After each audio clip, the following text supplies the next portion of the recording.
What's going on, ladies and gents, and welcome back to a brand new video. This is Web Dev Journey, and today we're going to be doing quite a bit actually. Okay, so we're going to actually be connecting to a MongoDB database. We're going to be saving stuff or data to the database, querying that database. It's going to be quite a bit, and this is just the basics of MongoDB, or actually how to get everything set up from here on out. And we're going to be using the simple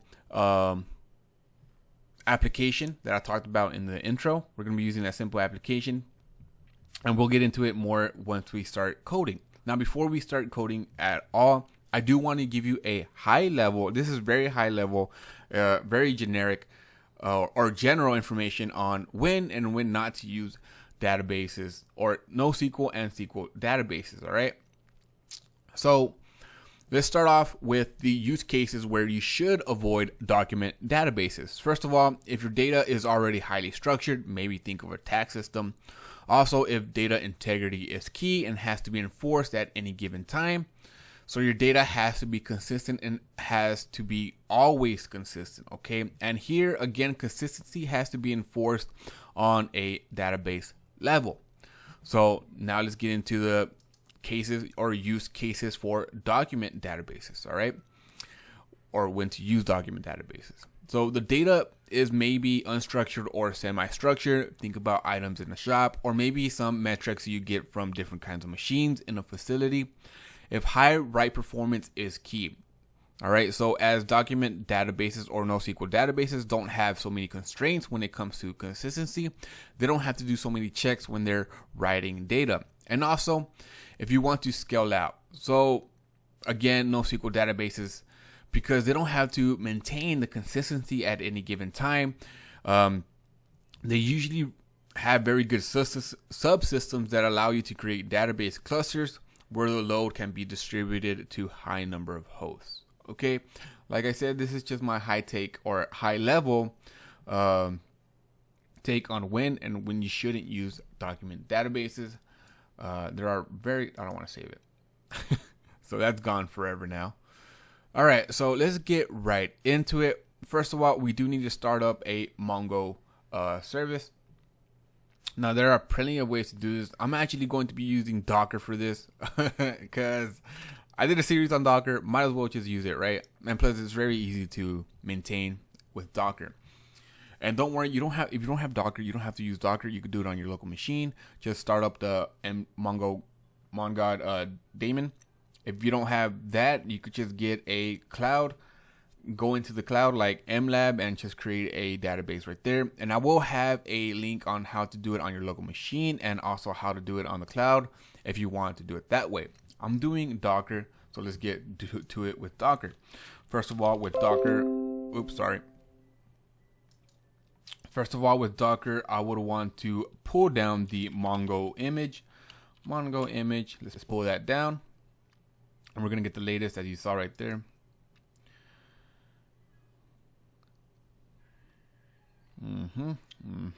All right. Now I want to run that Docker or that image. So Docker run. I'm going to do --name because I want to name it. I'm going to just name it MongoDB. And I'm going to do -d for the attach and -p because I want to map some ports. And I'm going to map my 37017 to the 27017, which is default for MongoDB. And I'm going to name this, or I'm going to run the Mongo image. Let's do that right now. All right, let's do Docker PS to see if we're actually running Docker PS. And it is running. And let me see my ports if they actually did connect or map. It should have. Port for MongoDB. And yes, the 27017 is spitting out to my local host as 30017. All right, cool. Now we're running MongoDB on our machine. Now let's connect to it. I'm going to be connecting to our MongoDB with Robo 3T. This is just a GUI for interacting with Mongo. Yeah, you could do it on a terminal, but honestly, guys, if it's easier to do it on GUI, I'm gonna just do it on the GUI. All right. So I will have a link to where you could actually download this Mongo or Robo 3T down below if you're interested. So I'm gonna click on create. I'm gonna name this as MongoDB. Actually, I'm gonna name it for what is this? Oh, Maxcoin. Maxcoin. I usually do it as per project and address. It is my local host, but I did map it to my 37017. And I'm gonna test it right now, and everything seems good. Awesome. Save it and connect. We should get some stuff right here. And there we go. We're actually connected to that, so that way we can see what's going on. All right, now let's actually connect to our database from inside the code. Now, basically, let me tell you what's going on here. This is an API that will give you, it tells you right here, that fetches a closing Bitcoin date of the last month from a public API. Basically, it gives you the date and then the price point of that date. Where did it end at the date, okay? And that's basically it. That's it. And all we're going to be doing in this video is just saving this data to a database, querying that data so that way we can see what was the high point of Bitcoin of the month and where did it reach it at, or what date did it reach that high point or the max value, okay? And before we do anything, we do need to install npm MongoDB to actually connect to our MongoDB to our database. All right, there it is. Now up here, const mongo client is going to equal require MongoDB dot Mongo client, and down below const DSN. Yeah, you typically see DB here. I'm just telling you. So I actually have some. Well, I know some backend engineers, and they were telling me why. Well, I saw this DSN, and I'm pretty sure you guys are used to it as well. I'm pretty sure you're used to seeing DB here as DB for the database, but the thing is, they use DSN, or some people use DSN, and I was like, why do you use DSN? Because it actually stands for data source name, and I'm like, and it's an actual term in database or for databases, that data source name, and they started using DSN. I was like, well, I'm gonna start using that too. That actually does make sense. So this is going to be our name, or our what's it called? Our string for our database collection. So MongoDB :// localhost 37, because I'm at mine to 37017, and I'm gonna just leave it like that. We're gonna specify a database down below later on. Now let's literally connect to it. Mongo client.connect DSN, and if everything goes well, we're gonna get an error if nothing goes well, or we're gonna get a client back if everything goes good. So right here, this is where I'm going to say const db is going to equal client.db, and this is where we're going to name our DB, which my database is going to be called Maxcoin. Okay, if there's an error, let's simply just throw an error. If not, let's log out. Connected to MongoDB. That is it. So let's see if this actually works. Well, before I do that, client dot close. You always want to close your connections once you're actually done with it. Good practice. Control save. All right, let's do node test, and up above connected to MongoDB. We actually connected to MongoDB. Awesome. And this is just the data that I was talking about from this fetch API, which it gives you the date and the price of that date. Sorry about that. All right, cool. Now let's actually start inserting data to our database. And before I do that, let me actually clean some of this up.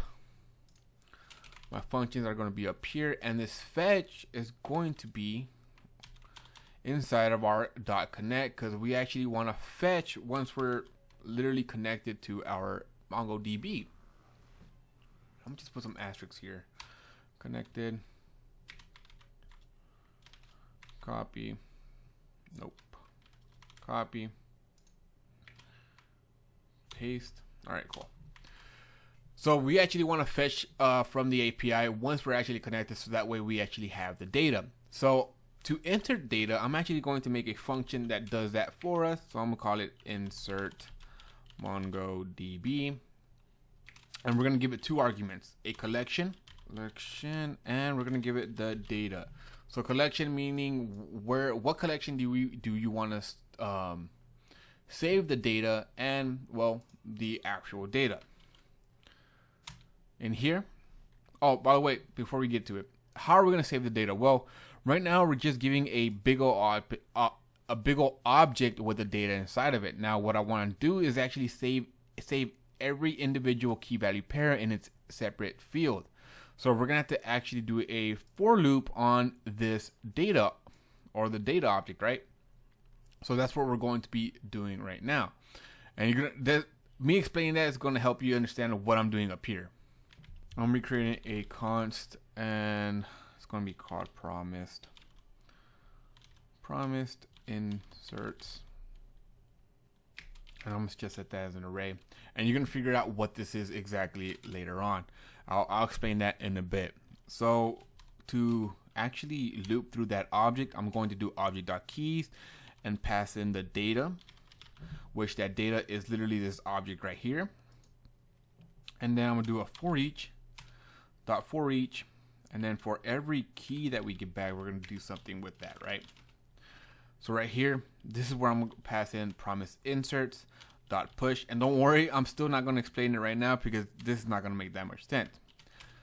Okay, right here, this is where I should explain it. I don't know why I have this extra.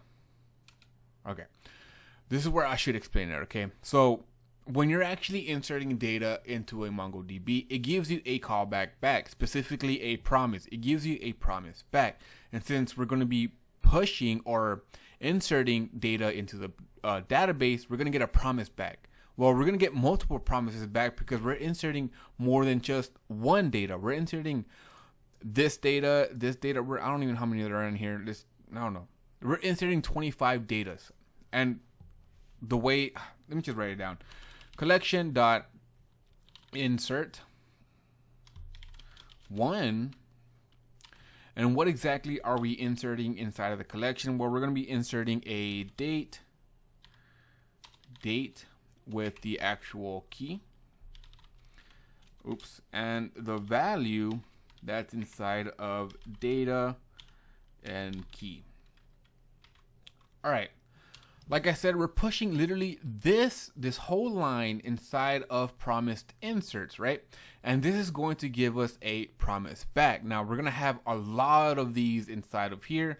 So to actually do all those at once, I'm going to be doing return promise dot all, and then I'm just passing that promised inserts array, and that is it. Once all those promises are done, meaning that once all of these collection.insert1 are done, then we're going to get all that data back over here. Now let's actually use that function down below. Before we do that though, we do need to create a collection because we are passing in a collection right here. So I'm going to be creating a collection down here. So right below the if error, this is where I'm going to be creating collection. So const collection, and we're going to say equal to db.collection, and let's give it a name. I'm gonna name my collection value. You can name it whatever you want. I'm gonna just say value. Okay, now let's call our function and give it the collection and the data.bpi. And I say data.bpi because it's inside the BPI object right there, right? What am I doing? Okay, over here. Sorry, no curly braces. Whoa, what am I doing? Okay, since we're calling this is going to return a promise, so we could actually tag on a dot then, and once we get a result back, I'm going to say something, and then if we do a dot catch, if there's an error, we're going to just spit that out, and let's just handle the error for right now. Console.log error, and I'm going to do a process dot exit, so that way it doesn't really hang. I'm gonna get rid of this console log data, and I'm actually going to grab this because I don't want to close the connection before we actually get data. I want to close it after we grab the data. So on here, simply, I'm just going to do a console.log for right now because I want to see if it's actually working. I'm gonna do a template string, and I'm gonna say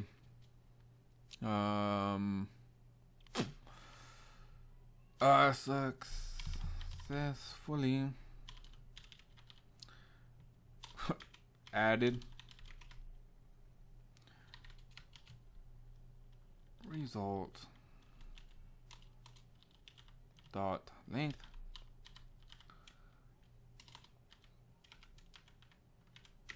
docs into data or into database. That is it. That's all I'm doing. Now I'm going to close out the connection right there. Control save this. Now let's run it one more time and let's see. Hopefully we don't get any errors. Okay, connected to MongoDB. I did XX. Okay, whatever. Successfully added 31 docs to it. Okay, now we can actually see if we actually have those. Refresh. There it is, Maxcoin. We go to collection, and here's our collection value, and we do have 31 records. And let me see, we got date and value, which is pretty awesome. All right, now that we have all of our data inside the database, now let's query to actually grab the highest value and the date that it reached it at. Okay, right here, I'm actually going to do a const, and I'm gonna name this options because I want to tell MongoDB how we want the data back. Okay, and I'm gonna just specify it with options, and it's going to be an object, and I want it to sort colon 2 brackets. I want to sort it by the value, and then value, and I want it in descending order. Yes, DC. Descending order, just like that. Okay, now that we have that, now we can actually query. So collection dot find one, and since I want to return, since we're only finding one, I want everything back. I literally want everything back. So the first argument, I'm going to leave it as an empty